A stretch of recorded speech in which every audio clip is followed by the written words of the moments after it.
Here is Lesson 2 of William Walker Atkinson's Arcane Formulas. It provides exercises that can help one develop egohood or a sense of the I am.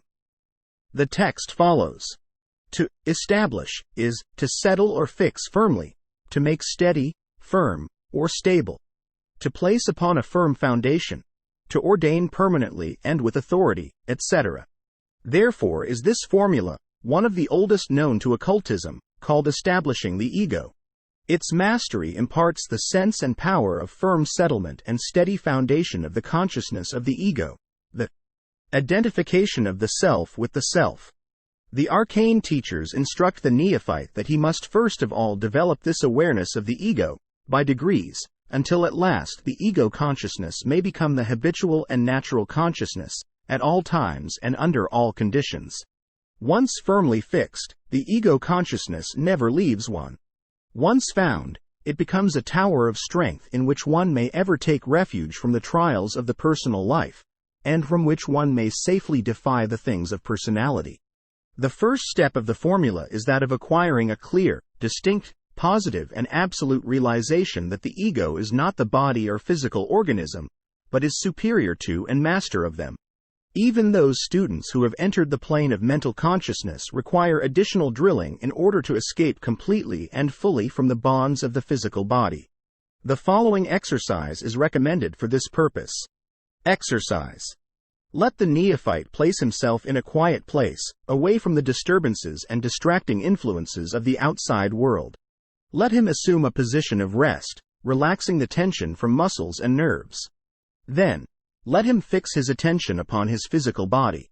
First the body as a whole, and then beginning at the feet let him move the attention upward until the whole body has been included in attention, step by step, until the brain is reached. During this process the neophyte will become aware, by degrees, that he is a something inside of the body, viewing and considering the latter in all of its details, instead of being identical with the body.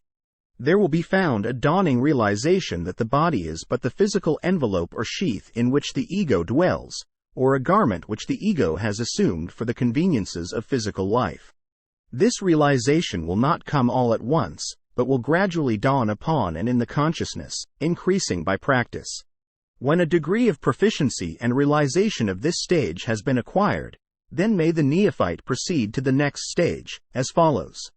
Let the neophyte now concentrate his attention upon his feet, until he is able to regard them as but tools or instruments whereby the ego may walk in physical form. Then let him, using his imagination, realize that even if his feet were not there, attached to the body, the ego would still be fully existent and in being, that, although deprived of useful tools, the ego would still be the ego, unimpaired and undisturbed in its real being. Then bring the entire lower limbs into attention, and after fixing them firmly in consciousness, let the neophyte realize that these limbs are but instruments for physical progress, useful and important, but not indispensable to the being and reality of the ego. Let him see that if these limbs were not there that the ego would still be, complete and fully existent. Then, let the neophyte bring into attention the pelvic organs, the reproductive organism, etc. And, after realizing their uses and purposes, important to physical life, let him realize that the integrity and being of the ego is in no way dependent upon them.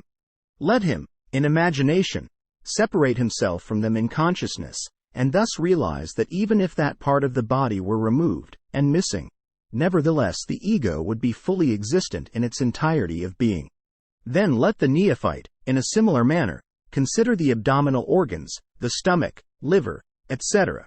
And while realizing their value and utility in physical life, let him also realize that they, too, are but physical instruments of the ego for certain purposes, and that the ego would dwell unimpaired in being, existence and reality, were they absent.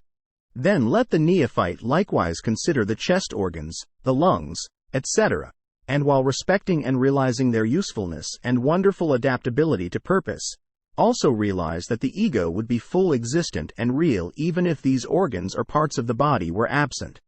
Then let the neophyte pass on to the consideration of the head, with its various organs of sense, its brain centers and convolutions, the machinery of thought, and then realize that although it would be impossible to live as a physical being in the body without these organs, still if they were absent, the ego would still be the ego, complete, existent, in reality, with integrity unimpaired.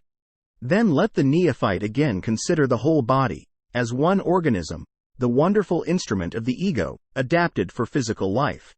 But let him fully realize that this wonderful machinery is but a created machine in and through which the ego manifests physical life and activity. And that the ego is above, independent of and apart from the physical body, in the true sense, for it may dwell apart from and out of the body. After performing these mental exercises, throw the mind into and over the entire body and into and through all of its parts, the purpose of this concluding process being to re-energize the physical organism which has, in a measure, become devitalized during the analytical process. You will find that you will be able to recharge the body with vitality and make it stronger and more virile than it was before the exercise, after you once realized that it is but an instrument, or machine, which is used by and directed by the ego. The realization of the mastery of the body by the ego brings with it a new power of energizing and vitalizing the body or any part thereof. Throwing the attention to parts of the body, after this realization has been gained, tends to direct to the particular parts an increased supply of vril or vital energy. After having mastered the above exercise to a satisfactory degree, let the neophyte pass on to the following exercise. Exercise. Let the neophyte, in imagination, leave the physical body and gaze upon the latter. A little mental practice will enable one to do this in imagination, thus bringing fully to the mind the realization that it is possible for the ego to leave the body and dwell apart from it. When the mind has once grasped this possibility, the body will ever after be recognized as merely a physical machine, sheath or covering, of the ego, and one will never again commit the folly of identifying the I with the physical body. To those who may object that this is merely an exercise of the imagination, proving nothing, for the reason that one may imagine anything, we suggest the trial of the old occult test whereby the neophyte was instructed to try to imagine himself as dead. A trial will show that this is impossible. All that can be imagined in this direction is that the physical body is dead, while the soul either 1. Stands apart, fully alive, viewing the body, or else 2. Inhabits the dead body, in either case it being the physical body alone which is dead, the ego being always alive. Then let the neophyte imagine himself as leaving behind his physical body, until, as Holmes says, thou at length are free, leaving thine outgrown shell by life's unresting sea. Let him then imagine himself as occupying other and different bodies, one at a time, in different phases of life and condition, in different ages, etc. This will bring about a realization that the ego is something higher and independent of the particular physical shell or machine that it is now using, and which it may have at one time considered identical with itself. Then will the particular body occupied seem, in reality, my body, instead of I, or me. The neophyte is cautioned against learning to despise his body when he realizes that it is not his self. The body is to be respected and well cared for it is a necessary instrument for expression at this period of the evolution of the ego. Do not make the mistake of so many who have grasped half-truths, and who despise their bodies. This is a great mistake, and we would warn all neophytes against it. The physical body is the bridge which is carrying you over a wild stream. Do not undervalue it. Treat it well, with loving regard and care. The physical body is the temple of the spirit. Make it a worthy one. Keep it clean and in good condition. Let it be a worthy dwelling place of the Most High.